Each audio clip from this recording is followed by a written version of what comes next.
Monsieur, madame, bonsoir. L'actualité se termine en fin de semaine avec la mise sur pied de la Cour constitutionnelle. C'est une des étapes de la construction de l'État de droit en République démocratique du Congo. Est-ce que vous, professeur Biya, partant du fait que depuis 1960 les Congolais se parlent, est-ce que vous croyez que c'est une des possibilités pour les mettre un peu plus d'accord que dans le passé? Je ne comprends pas très bien ça la question, mais si les Congolais se parlent, ils se parlent en dehors des institutions, généralement, comme aussi se parlent à l'intérieur des institutions. Et les institutions qui sont faites pour le dialogue, on les appelle les assemblées parlementaires, généralement. Ou alors, en cas de problème, en cas de crise, quand les assemblées ne peuvent pas, en fait, faire perdurer les dialogues, on convoque des forats où les gens se rencontrent. Mais je pense que ça commence à 60, bien sûr, parce qu'il y avait crise. Après la table ronde, après la conversation avec le Belge pour la décolonisation, on a recherché, en fait, la paix entre nous, un peu partout, à Coquilhatville, à Tisville, non pas à Tisville, à Antananarive, et puis à Alvanium. Et puis on a pu, grâce au concours, certainement la communauté internationale à l'époque déjà, je crois le conclave d'Alvanium a pu, en fait, nous aider à résoudre la crise. Mais je pense que la poursuite du dialogue en dehors des institutions ne me semble pas avoir construit l'économie, en fait, de la consolidation, en fait, des institutions.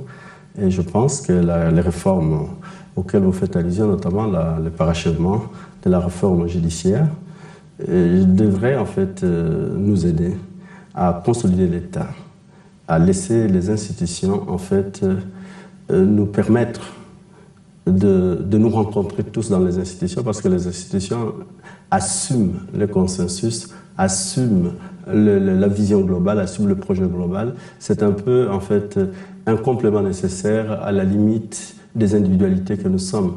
Parce que les institutions fonctionnent comme les êtres spirituels un peu, tu vois, comme Dieu au ciel, qui crée une planète qu'on appelle la Terre, et il est obligé de créer l'homme pour, en fait, gérer cette planète exactement comme lui l'aurait pensé. Tu vois.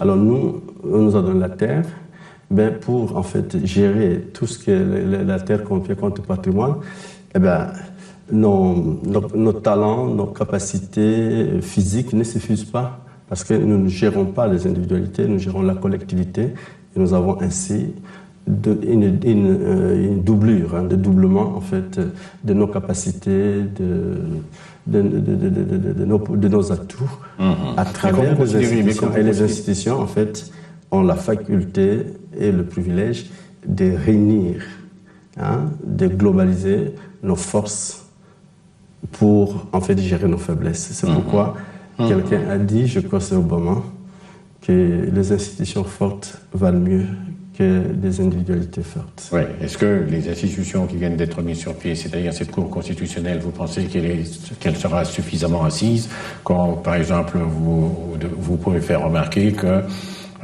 toute cette opposition dite institutionnelle n'y a pas pris part et s'est mis en dehors de la dernière rencontre du Palais du Peuple? Non, je crois je ne sais pas, il faut bien lire le texte, il faut bien lire la Constitution. Je ne sais pas s'il est dit dans la Constitution que la composition, en fait, de la Cour constitutionnelle se fait, en fait, en termes de partage entre les forces politiques. Mais le problème se pose à quel niveau, d'après vous, il y a des critères qui ont été rappelés, je crois, hier par le président de l'Assemblée nationale.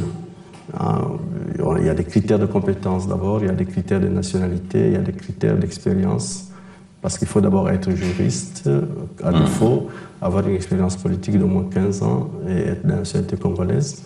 Donc je crois que les institutions, c'est avant tout de la compétence, ce n'est pas le partage du pouvoir. Mais comment expliquer une nation, je crois, une nation qui se veut sereine, Je crois les compétences, on n'est pas compétent selon qu'on est dans l'opposition ou qu'on est dans la majorité. Compétent, on est compétent une fois. Et les compétences, on dépend là où elles sont. Mais répondez d'abord à cette question, c'est celle de savoir qu'est-ce qui, d'après vous, professeur Bioya, permet d'expliquer cette sorte de mécontentement, de bouderie de cette frange de l'opposition. Ça, il faut se référer en fait à ce qui conviendrait peut-être d'appeler des manies congolaises ou la sociologie congolaise. Nous sommes habitués ici chez nous à faire la politique par la contestation. C'est-à-dire chez nous, en fait, on a comme l'avenir. Ce n'est pas en fait ça l'horizon qui hante nos esprits. Ce n'est pas en fait la conquête de l'avenir, la construction de l'avenir qui est en fait la matière, les agendas de nos partis politiques, de nos forces politiques. On a tout ramené dans le débat politique en termes de partage. Quand on ne se retrouve pas, on conteste. Donc ça devient un peu une manière de donner la voix à certaines personnes, de se faire entendre, parce que notre scène politique semble en fait semble être en fait une sorte de tribune où en fait les ambitions s'affichent plutôt que de projets. Bien, quel sera l'objet de cette Cour constitutionnelle? Est-ce que ça sera simplement pour se limiter à examiner la conformité des lois par rapport à ce que établit la Constitution ou par rapport aux droits et libertés des individus, ou en plus de ça, il y a autre chose? Mais il y a en plus de ça, si vous avez suivi en fait ce qui intéresse les gens, c'est parce que parmi les compétences ou les missions de la Cour constitutionnelle, il y a aussi la connaissance ou la gestion du contentieux électoral. Je crois que c'est ça qui fait jaser ou qui fait parler. En amont ou en aval, je ne sais pas comment vous allez prendre les choses, mais ça peut donner une possibilité de départager ceux qui, depuis novembre 2011, ont continué à revendiquer pour estimer qu'il y avait encore et toujours des problèmes. Je vois que là, tu vas au-delà de ce qui peut être peut-être ma compétence ou ma connaissance. Et je ne pense pas que c'est un tribunal, un parquet qu'on a ouvert et qui va commencer à recevoir même des dossiers qui auraient des effets rétroactifs. Et je ne pense pas. Je crois que c'est une cour qui s'installe pour gérer le présent et l'avenir. Vous avez une certaine idée de la manière dont il va opérer et comment va se faire la saisine? Non, je n'ai pas assez, je ne savais pas que vous me posez ces questions, j'aurais pu consulter peut-être les textes de ma Constitution. Et je crois que tout le monde sait qu'il voudrait en savoir davantage, donc à lire un peu en fait les articles de la Constitution qui se rapportent à la Cour constitutionnelle. Je crois que toute l'équipe de cette Cour constitutionnelle. Et puis en fait, on peut aussi, parce qu'on a déjà vu par le passé, il n'y avait pas de Cour constitutionnelle, il y avait la Cour suprême avec des chambres. Et on a vu chaque fois à la fin des élections, il y avait en fait, parce que l'élection, elle est préparée, elle est conduite par la CENI, et puis à la fin, les résultats sont proclamés en fait par la Cour. Je crois que c'était comme ça a toujours été ainsi. Et je crois que ça se fera exactement comme ça par la suite. Parce que quelque part, vous pouvez comme dire que c'est ceux qui contestent, ceux qui refusent, ceux qui boudent. Bon, on peut les comprendre quand on relit, par exemple, l'histoire politique du pays, et même quand on essaye de poser un regard sur la philosophie et le comportement des acteurs politiques en République démocratique du Congo. Est-ce que vous pouvez dire les choses de cette manière-là? Non, je voudrais simplement, s'il y avait des choses à dire, c'est que ici nous faisons une expérience de la construction de l'état de droit. Dans l'état de droit, il y a le principe de la séparation de pouvoir. Et il faut souhaiter qu'en fait la justice gagne en souveraineté, c'est-à-dire en indépendance. Et c'est simplement ça, parce que je crois que ces réformes sont faites pour permettre à la justice vraiment de s'assumer et d'être en fait l'arbitre de nos prétentions, l'arbitre de nos contestations, et d'être une église au milieu de village. Et je crois que c'est dans ce sens-là qu'il faut soutenir que nous allions vers là, parce que nous allons. Mais vous personnellement, vous tenez aussi compte de cette sorte de méfiance presque générale que les gens ont à l'égard des juges, des magistrats et du fonctionnement de la justice en République démocratique du Congo? En spécialiste des sciences sociales, je note tout ce que la société me présente comme dynamique, comme comportement. Mais ce n'est pas parce qu'il y a des comportements, qu'il y a des dynamiques, et que finalement je les érige en poteaux, indicateurs. Non, je pense que ce comportement, il faut le considérer comme des problèmes qui ne doivent pas durer dans le temps, qui ne doivent pas devenir caractéristiques. Il faut les transcender, il faut savoir les résoudre. Jusqu'à quand aurons-nous la méfiance vis-à-vis des institutions publiques si nous voulons être un État? C'est des efforts à faire. Moi, écoutez, je passais le plus clair de mon temps à former des étudiants à la faculté de droit, même si je ne suis pas juriste, parce que j'entre quand même dans leur formation. Je souffre souvent que l'on dise des magistrats qu'ils sont ceci, ils sont cela. Tu vois, je suis comme un père ayant produit, en fait, donnant naissance à un enfant, et quand tout le temps on dit de lui de mauvaises choses, ça n'arrange pas. Mais je pense qu'il faudrait aussi comprendre que ces jeunes gens-là, qui sont pour la plupart des gens qui font le droit, pour la plupart sont des gens brillants. Mais s'ils arrivent à afficher des comportements qui paraissent comme des pathologies en société, il faut interroger avant tout la société, parce que quelqu'un a dit que l'homme n'est bon, c'est la société qui le corrompt. Oui, et je crois que c'est un procès qu'il faut faire. Il ne faut pas faire souvent le procès aux hommes, il faut faire le procès aussi à la société. Et nous sommes ensemble. La société, c'est un héritage à nous tous. Si la société, en fait, nous corrompt, c'est que nous devons travailler à changer la société. Et c'est ça la raison d'être même du débat politique, parce que le débat politique doit consister, en fait, à chaque fois savoir si le contrat social fonctionne et si les gens se retrouvent ensemble. Parce qu'à partir du moment où les gens cessent d'être ensemble, ça ne vaut pas la peine de continuer. De cette Cour constitutionnelle, on peut dire qu'elle vient quand même tomber dans un débat qui a mis d'un côté ceux qui estiment qu'il faut réviser la Constitution et d'autres qui estiment qu'il ne faut pas la réviser et pourra venir pour les départager. On peut aussi le croire. Mais les débats, il ne faut pas... on ne peut pas avancer. Il ne faut pas refuser le débat, il faut qu'il soit là. Le problème, c'est que quand il y a débat, il faut en fait qu'on développe une économie du débat. C'est-à-dire le débat doit conduire à construire ensemble des alternatives. Les débats, ce n'est pas en fait à s'affronter, simplement s'affronter sans se rencontrer. Les débats, c'est une entreprise de négociation. C'est-à-dire le débat consiste à créer quoi? Créer un consensus. Parce que le consensus, c'est le principe fondateur et fondamental de la société. On n'est pas... ce qu'on appelle en français le vivre ensemble. C'est ça qui fait la société. Les modes de vie sont consensuels. Il n'y a pas plusieurs manières de produire, par exemple, le bien. Il n'y a pas plusieurs manières de vivre les relations humaines, de vivre les relations parentales et consorts. Sur tout ce que l'on fait pour, en fait, exprimer l'humanité de l'homme et la sécurité de l'homme sur la nature, on le fait sur base des consensus. C'est pourquoi il y a des règles, c'est pourquoi il y a des principes, c'est pourquoi les règles et le droit deviennent contraignants. Mais parce que s'il n'y a pas d'accord, si nous sommes une société de désaccord, c'est que nous n'aurons pas de droits. Les droits n'ont pas de force là où il y a des accords. Les droits n'ont pas de puissance là où il n'y a pas de consensus. Voilà pourquoi un débat doit avoir comme vertu et comme finalité la création d'un accord, d'un consensus. Oui, on se met d'accord, on a des règles communes, on se soumet à ces règles et on marche. Oui, c'est ce que viennent faire dans une certaine mesure les dernières consultations nationales, vient recréer le consensus. On peut dire que c'est cela. Exactement. Je crois que c'est ça le mérite de concertation nationale du Palais du Peuple du mois d'octobre, qui se sont terminées, je crois, d'octobre de l'année dernière.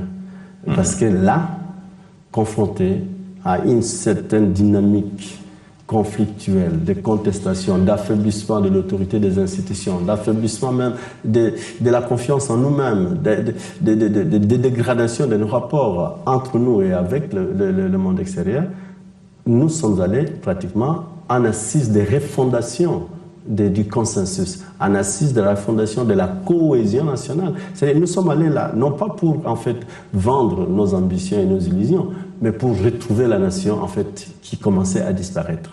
Parce que le problème, c'est d'être une nation, d'être ensemble, d'être une force.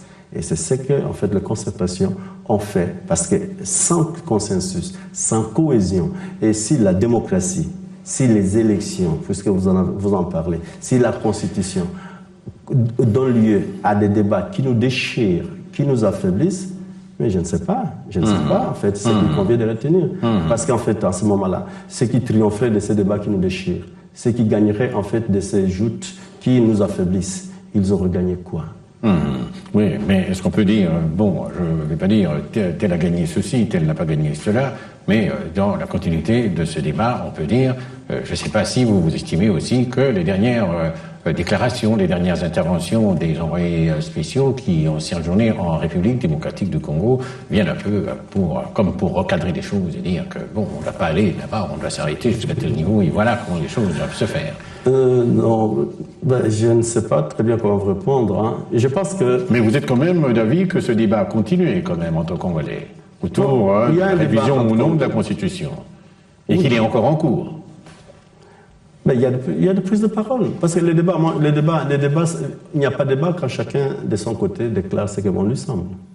Lorsque je me lève de mon coin, je me réveille, je ne sais pas comment j'ai dormi, et je viens, je déclare. Et puis l'autre aussi réagit. Et c'est qu'en ce moment-là, il y a comme quelqu'un, c'est Moudimbe, qui a parlé, c'est des langages en folie. Mais les vrais débats, un débat citoyen, on se retrouve autour d'une palabre africaine, par exemple. On est ensemble. Oui. On utilise des canaux. Parce qu'on veut que ça profite à tout le monde. Et si par exemple, si le débat citoyen, le débat public deviennent en fait un pugilat, une confrontation, ça devient la guerre. La guerre, elle n'a pas pour vocation, en fait, de continuer la guerre. La guerre a pour vocation de donner lieu à la politique. La politique, c'est l'art de vivre ensemble. Tu vois un peu? C'est ça le fondamental de la politique. La politique, c'est l'art de vivre ensemble. La politique a été inventée comme une modalité de construire le vivre ensemble. Vous entendez, par exemple, M. Kobler de la MONUSCO parler, vous entendez Russell non, ça vous énerve, qu'est-ce que ça vous fait dire? Vous dites, assez, jusque-là, ça suffit, ici, c'est pour nous les Congolais. Attendez. Moi, je suis un citoyen et je suis certainement, en tant qu'enseignant, responsable des choses. Le problème, ce n'est pas sans de savoir pourquoi on se mêle de nos affaires. C'est peut-être de savoir aussi comment nous aider. Nous ne vivons pas seuls dans le monde. Nous vivons avec les autres.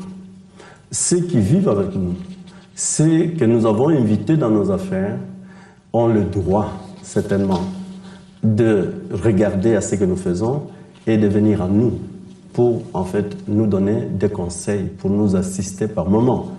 Tout le problème, c'est de comment on les fait pour, en fait, ne pas conduire à des frustrations, ne pas donner parfois l'impression qu'on n'a pas égard pour nous.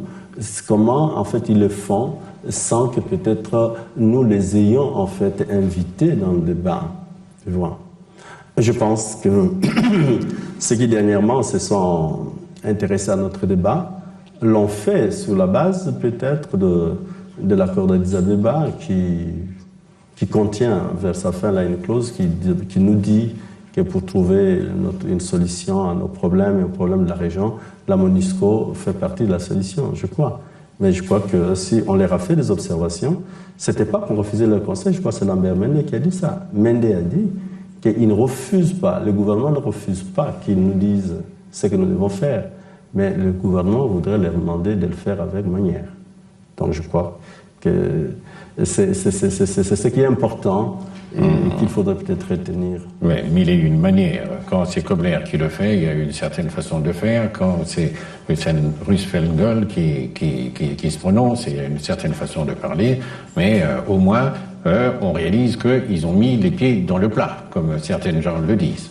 Je crois que lorsque c'est le chef de l'État lui-même qui estime qu'il faut remettre le pendule à l'heure, mettre le point sur le T, je crois que c'est suffisamment expressif, c'est suffisamment parlant pour qu'en fait on ajoute d'autres commentaires. Est-ce que vous avez comme impression qu'il y a une sorte de résistance, les gens tiennent à ce qu'il y ait un troisième mandat pour le président de la République et qu'il faut vraiment réviser la Constitution? Vous avez le sentiment?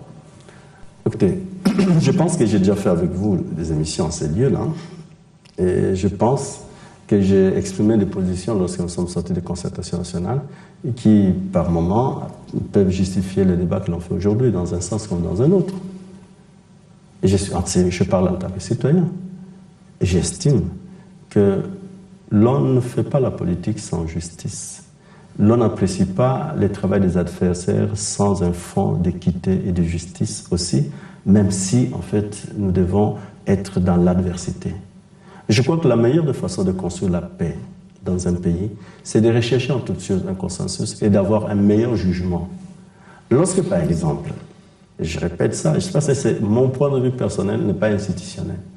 Lorsque, en citoyen, nous disons, par exemple, que nous sommes allés en campagne électorale et que ça fait de problème et que ça n'a pas permis à tout le monde de vraiment traduire dans les faits la vérité des urnes et que ensemble, nous allons au Parlement, nous prenons une décision de mettre de côté la commission ou l'autorité qui avait été à la base de ces gâchis et que nous décidons ensemble de mettre en place une nouvelle commission pour répartir, c'est qu'il y a une conséquence logique qu'il faut, il y a une conclusion qui ne vient pas. Qu'est-ce que nous faisons en fait alors des résultats? Qu'est-ce que nous faisons en fait de la situation? Si nous concluons, par exemple, qu'en fait c'était mal boutiqué, nous sommes un pays responsable. La logique normale aurait été quoi? Qu'on annule, on invalide ces élections. Et si on invalidait les élections, qu'est-ce qu'on ferait pour refaire des élections? Si on invalide des élections, c'est qu'on remet en fait les choses, on agit par empirisme, par pragmatisme. C'est que les institutions qui sont en place les demeurent parce qu'il n'y a rien en fait qui les prive de la légitimité, puisque tous nous avons constaté que ce qui devait nous aider à faire l'alternance n'a pas réussi. Et que ceux qui auraient voulu en fait en découdre avec ceux qui sont au pouvoir prennent de la patience parce que nous recommençons. Peu importe des parenthèses ou des guillemets que nous allons mettre autour en fait de cela. Alors, puisque nous devons construire l'avenir ensemble, je ne vois pas pourquoi est-ce qu'il faut, il faut produire des anathèmes. Pourquoi on doit estimer que puisque ça s'est passé comme ça, alors ceux qui avaient intérêt à faire ça, ils sont coupables. Mais ça, c'est quel tribunal qui prononce ainsi? Tu vois? Alors moi je pensais, j'avais déjà dit ça plusieurs fois, c'est que nous devons rechercher maintenant ensemble. Et c'est des occasions, en fait, de renforcer notre cohésion.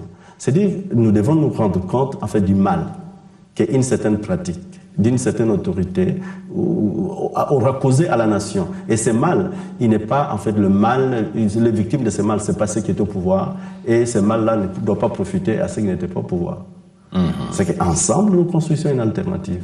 Alors, en ce moment-là, si certains d'entre nous estiment qu'il faut qu'ils revoient la Constitution, mais ça demande qu'on en discute, mais qu'on soit ça serein, qu'on prenne patience, qu'on soit dans le temps, et que l'on nous l'explique. Parce qu'en fait, ce débat, c'est ça où là, vous voulez poser votre question sur l'intervention de la communauté internationale. Parce que ce débat-là, c'est d'abord un débat citoyen. Il se fait à l'interne. C'est un débat du patriotisme.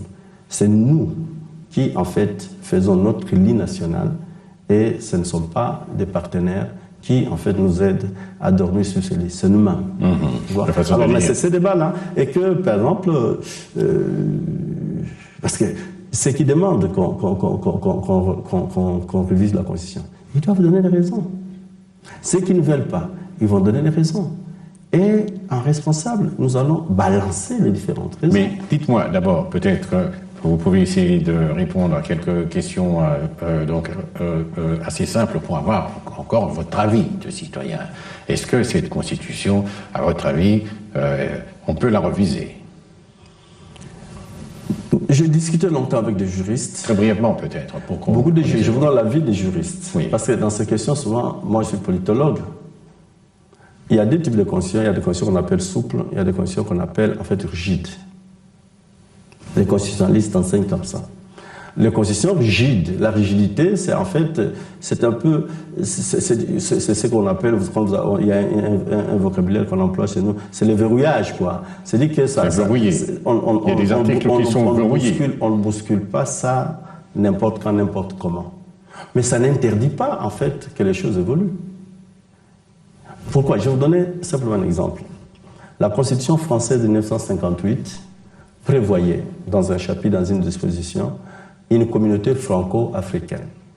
Et c'était la nation française qui voulait voir un peu de choses. C'est qu'il n'y avait pas de France sans l'Afrique. Et que l'Afrique allait accéder à l'autonomie, l'Afrique allait accéder à l'indépendance. Le projet de l'autonomie datait de 1956, de la loi de Ferré. En 1958, De Gaulle est au pouvoir, il fait une réforme et on crée la communauté franco-africaine. Mais en 62, des pays africains qui étaient membres de la communauté, comme le Sénégal, la Côte d'Ivoire, ainsi les autres, là, accèdent à l'indépendance parce que d'autres sont devenus indépendants.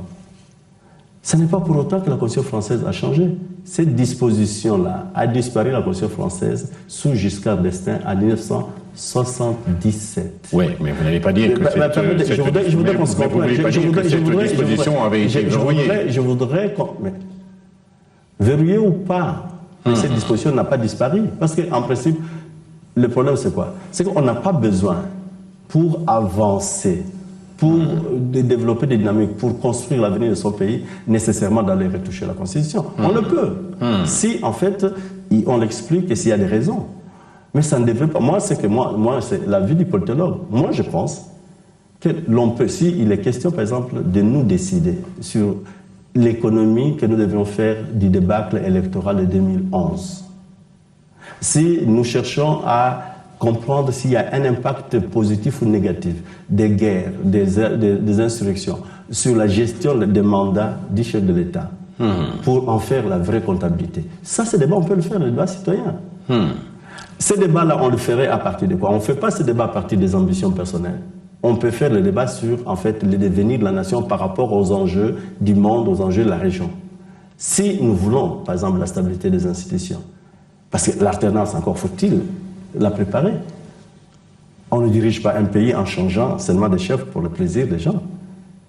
Hein? Je crois même le joueur sur le terrain de football, on ne le change pas simplement pour le plaisir de le changer parce qu'ils sont là.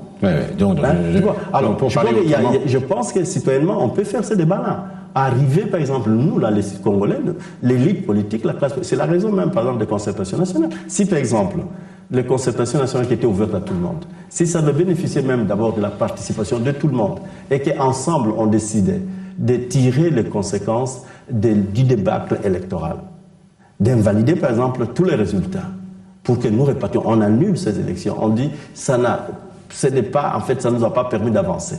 Mais nous avons besoin que le Parlement soit là, même avec, comme on dit, des députés nommés consorts. Nous avons besoin que les chefs de l'État soient là, et ainsi de suite là. Pourquoi? Parce que la direction du pays ne doit pas en souffrir, en pâtir, parce que la nation ne doit pas perdre sa tête. Non pas parce qu'on veut plaire à tel ou tel, mais à la nation.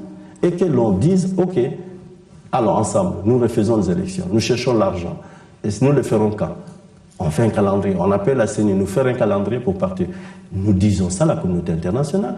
Voici nous, Congolais, pour le bonheur, l'avenir de notre pays, avons estimé que les problèmes qui sont les nôtres, que nous avons rencontrés, nous obligent à chercher ensemble une solution qui permette à l'avenir, en fait, de se stabiliser, d'être efficace, à nos échelles efficaces. Mais la communauté internationale ne va pas nous imposer le calendrier. Très bien. En somme, vous voulez dire... C'est en fait ce débat qu'on n'a pas fait, qu'on ne veut pas faire. Voilà. Nous voulions faire ce débat. On peut faire ce débat. C'est un débat citoyen. Non, ça devient... Et on n'a pas besoin, en ce moment-là, si on se met d'accord, qu'on rouvre la Constitution, parce qu'en fait, le débat aujourd'hui, c'est le déverrouillage ou non la Constitution procède de quoi? Procède de l'instrumentalisation, en fait, que certaines personnes ont fait de la Constitution même en 2006.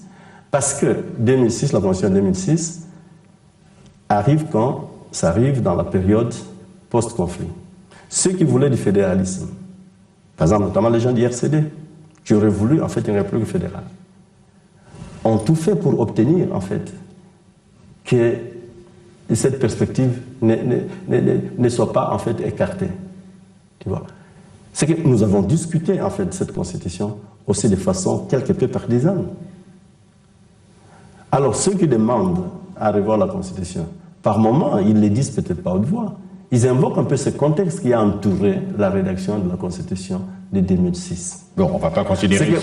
Parce que la Constitution de 2006 s'est construite sur la base d'un certain type de rapport de force. Il y en a 20 qui avaient peut-être qui contrôlaient beaucoup de terrain, qui avaient la sympathie de la communauté internationale, parce que nous avons fait cette constitution en 2006 avec toute la communauté internationale. On aurait dû avoir le courage, au moment où on discutait de cette commission-là, en 2006, 2005, 2006, de dire, dépassionnons le débat. Voyons l'avenir en termes de la nation dans ses rapports avec les autres nations, au lieu de faire triompher la logique des rapports de force Voilà, une question. Tu vois, c'est un peu ça. Nous-mêmes, nous piégeons souvent notre avenir. Alors, lorsque plus tard nous reprenons en fait nos raisons, ben, écoutez, nous devons avoir le courage d'être sereins. Nous manquons souvent de sérénité. Nous oublions en fait comment nous avions travaillé hier. Et nous avons l'impression que c'est un nouveau débat, que ceux qui veulent tricher, ce sont ceux qui demandent la révision aujourd'hui, et que ceux qui avaient en fait piégé la Constitution avant, ils n'avaient pas en fait aussi fait en fait triompher le caractère partisan de la passion. Ok, donc, très bien. Alors on ne va pas aller on ne va pas embrouiller ceux qui vous suivent, parce qu'à certains moments, la logorée du professeur peut à certains moments faire dévier de certaines questions. Pour revenir encore au même problème, est-ce que vous avez le sentiment que ceux qui disent, par exemple, parmi ces envoyés spéciaux, qu'il ne faut pas toucher à l'article 220, voient autre chose que ce que voient les Congolais, qu'ils ont d'autres enjeux par rapport à la question congolaise? Très brièvement, pour que j'ai la possibilité de vous poser plusieurs questions. J'ai l'impression que c'était le Congo a habitué les Congolais et la communauté internationale à des arbitrages de la communauté internationale. Je repense que le professeur Weiss, Herbert Weiss, c'était un Américain. Quand j'étais encore étudiant à l'université de Lubumbashi, on lui a posé des questions, on a bombardé de questions autour de l'implication des Américains dans l'assassinat de Patrice Emery Lumumba. Et Weiss nous a dit, il a pris son courage, il nous a dit, jeunes gens, je vais vous dire la vérité. Les Américains n'auraient pas tué Lumumba si tous les Congolais étaient avec Lumumba, derrière Lumumba. C'est dans la mesure où certains Congolais n'étaient pas avec lui que l'Amérique serait entrée. Voilà ce que je te donne comme réponse. Oui, pour dire quoi Pour dire que nous devons comprendre, nous devons savoir que généralement, ce type de comportements que nous déplorons, que nous appelons les ingérences, sont souvent sollicités par nous-mêmes. Et c'est un problème à nous. Si vous lisez mes ouvrages, souvent, j'invite les Congolais à donner la preuve de la maturité politique. Parce qu'en sciences politiques, nous enseignons que la maturité politique d'un peuple se démontre à travers sa capacité à régler tous ces problèmes par des moyens pacifiques. D'après vous, quel peut être le problème congolais aujourd'hui? Le problème congolais, c'est d'abord ça, celui-là de la confiance des Congolais en eux-mêmes et dans le Congo, comme en fait espace mondial qui a le devoir et les vertus de compter avec les autres nations, d'obliger les autres nations à regarder à lui comme espace, non pas à cause de ses ressources de matières premières, mais à regarder à son génie propre. Nous n'avons jamais, nous ne réussissons pas, nous Congolais, à vendre en fait des valeurs congolaises, à vendre en fait ce que tout le monde attend, l'intelligence congolaise. Nous vendons des minéraux, nous vendons des terres, nous vendons des forêts, nous vendons des eaux, mais nous ne vendons pas notre esprit, notre culture. Mais le problème, c'est un problème parce que nous sommes un gouvernement avant tout pour produire en fait ces valeurs-là. Parce que nous avons pris l'indépendance et le Lumumba l'a dit. Laissez les nègres accéder à l'indépendance, ils vous montreront de quoi ils sont capables. C'est ce que le Lumumba a dit. Et je crois qu'aujourd'hui... On montre de quoi on est capable. Est-ce que nous montrons de quoi nous sommes capables? Oui, mais c'est ce que nous faisons. C'est ça, l'aboutissement de notre intelligence, c'est ça. Toute l'Afrique attend que le Congo soit le moteur du développement de l'Afrique. Mais aujourd'hui, dans le débat de l'Afrique avec le monde, je ne pense pas que c'est le Congo qui pilote le débat. Ça veut dire quoi? Au Congo, il y a un problème d'hommes. Je pense qu'il y a à la fois le problème d'hommes et le problème d'institutions. C'est-à-dire dans une sorte de vision qui ne soit pas trop réductrice. Nous ne développons pas des visions globales. Nous avons certainement des capacités individuelles. L'élite prise de manière globale aussi, on peut dire que... Nous avons des capacités individuelles dans tout le domaine. Et Sarkozy l'a dit un jour aussi. Quand Sarkozy est arrivé ici, les Léopards venaient de remporter une Coupe d'Afrique des Châles. Il a dit, nous étions étonnés. Nous ne savions pas que les Congolais pouvaient ensemble travailler pour un résultat. Et il a vu ça, il parlait de comment les Congolais sont-ils allés remporter en fait une coupe. C'est que ces gens-là sont capables de se mettre ensemble pour en fait montrer aux autres en fait qu'ils participent à l'histoire du monde. Mais dites-moi, professeur, que ces Congolais n'arrivent pas à définir une vision globale et une projection vers le futur. Ça peut faire dire quelque part qu'il y a une sorte de défaite de l'intelligence, de défaite de l'élite prise de manière globale aussi.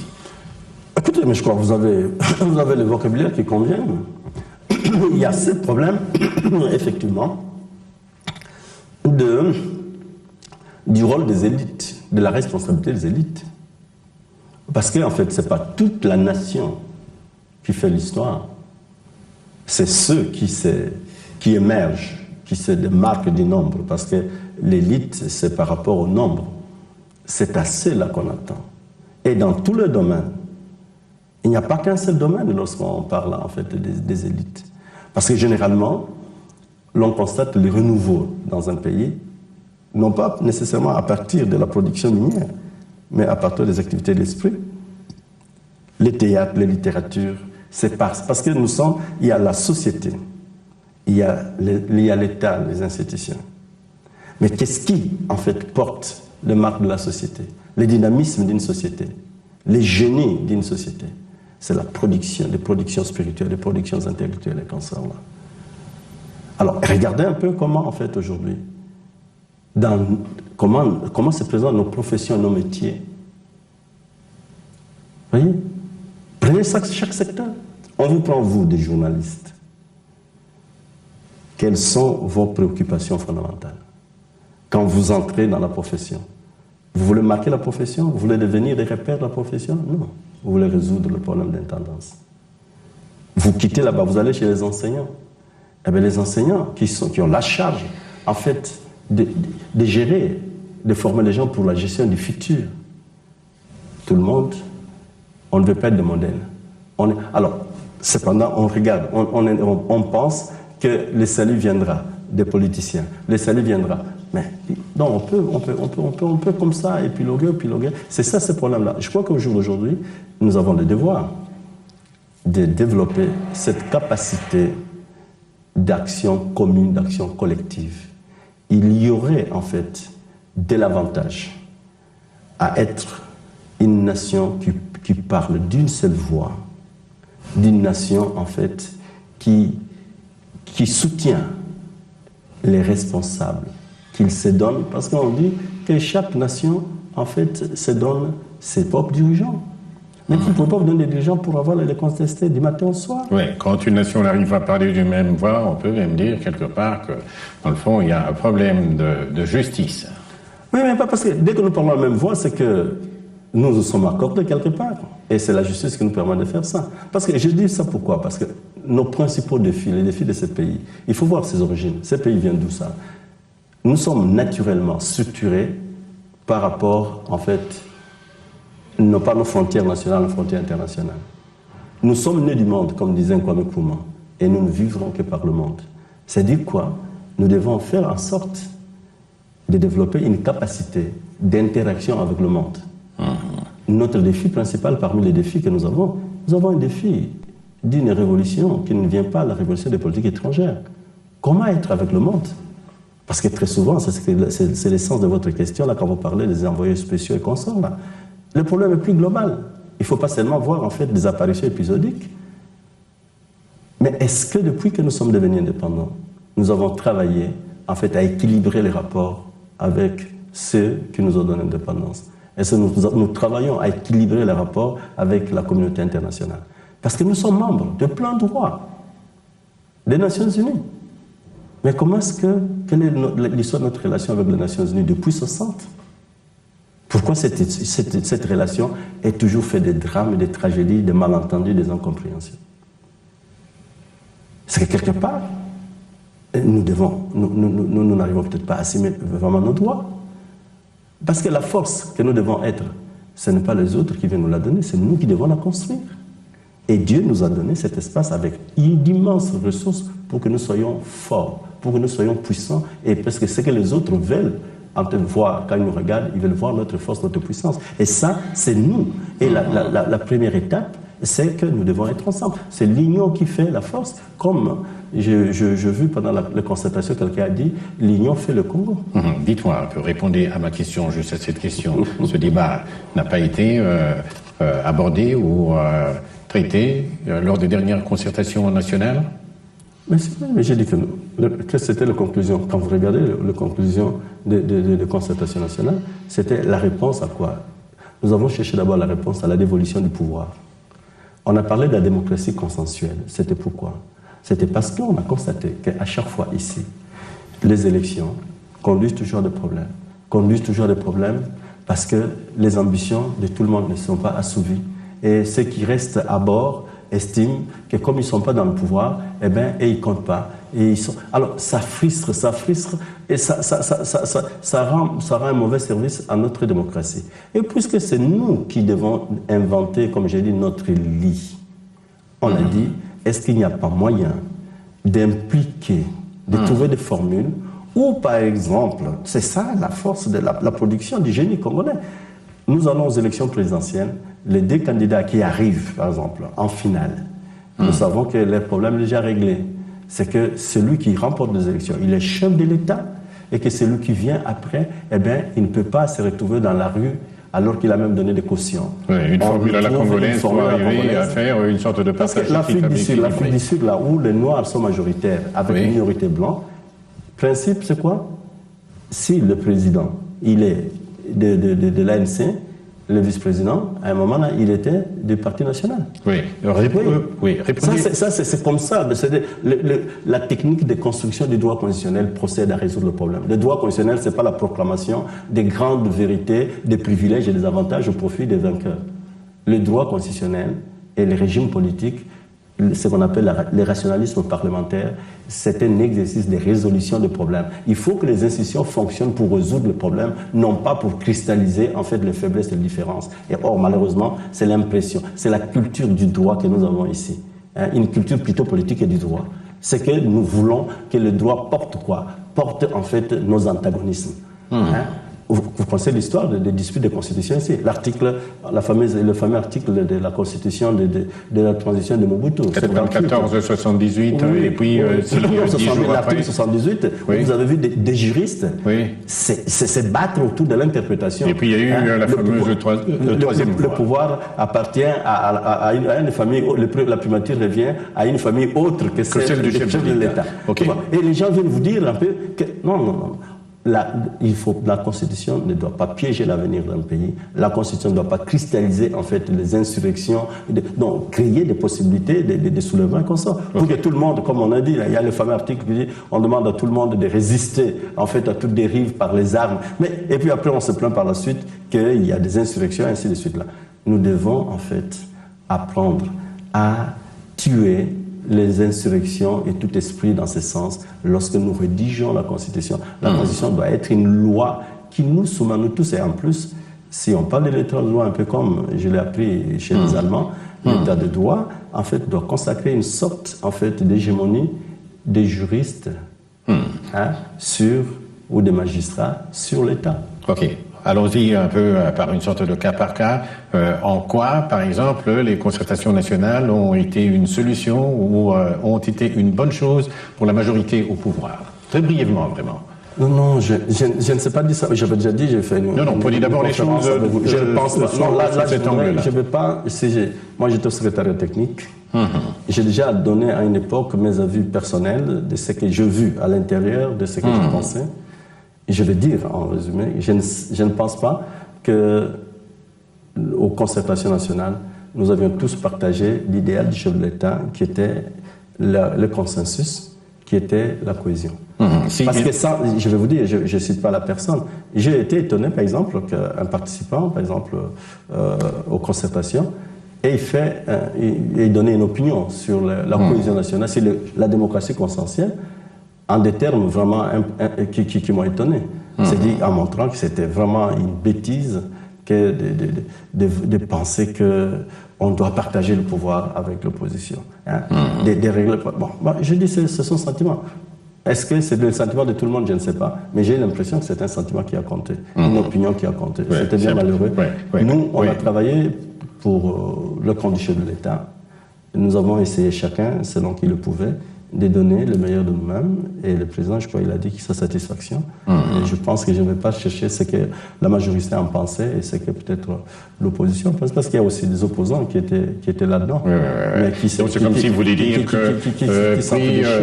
Oui, c'est comme si vous voulez dire que par rapport à ce qui aurait pu être le meilleur et ou ce qui aurait pu être le pire, pour la communauté internationale, la majorité au pouvoir, l'opposition à la société civile, tout le monde a été mis au même pas.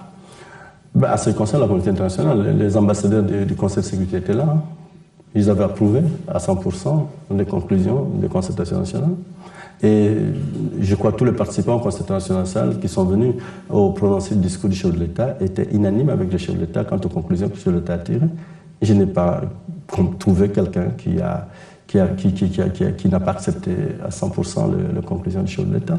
C'est que de manière générale, les concertations, les résultats, ils ont démontré que le chef de l'État a démontré, il a dit, on peut compter avec nous parce que vous avez fait preuve non seulement de patriotisme, mais de génie et d'intelligence. Ça, le chef de l'État l'a dit. Et c'est lui qui avait demandé ça, et je crois que son jugement, en ce moment, n'appelle pas de commentaires. Voilà. Le débat congolais, ou le dialogue entre Congolais, il continuera toujours, puisqu'il parle, et l'objectif, c'est d'arriver, de trouver des solutions aux problèmes auxquels les Congolais sont. Mais le dialogue doit être institutionnalisé. Il ne faut pas un dialogue dans le désordre, dans la dispersion. Hein? C'est pas dialoguer. Il ne faut pas que des monologues se multiplient. Nous avons pris la mauvaise habitude de monologuer. C'est que chacun veut s'entendre parler. C'est en fait ça. Alors chacun veut faire des déclarations. Chacun veut construire un journal pour faire des déclarations. Chacun veut avoir une chaîne de télévision pour qu'on voie son visage. Mais nous cherchons la nation. C'est autour de la nation que nous devons dialoguer. Et le dialogue est un principe permanent. Voilà. On doit dialoguer, puisque nous sommes plusieurs opinions. La démocratie, ce sont des opinions. Ce n'est pas, en fait, comme on dit, ce n'est pas la pensée unique, la démocratie. Donc on ne peut pas. Nous sommes pour le dialogue. Mais le dialogue doit être structuré, doit être organisé.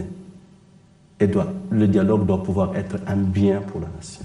Voilà. Professeur Biloya, il me reste qu'à vous dire merci beaucoup d'avoir pris part à ce programme, entre guillemets, de ce dimanche. On pourra encore une fois de plus vous demander de revenir quand il sera question de voir comment aider le Congo à accéder à un peu plus de lumière, et la lumière du professeur qui a servi à ceux qui nous ont suivis ce soir.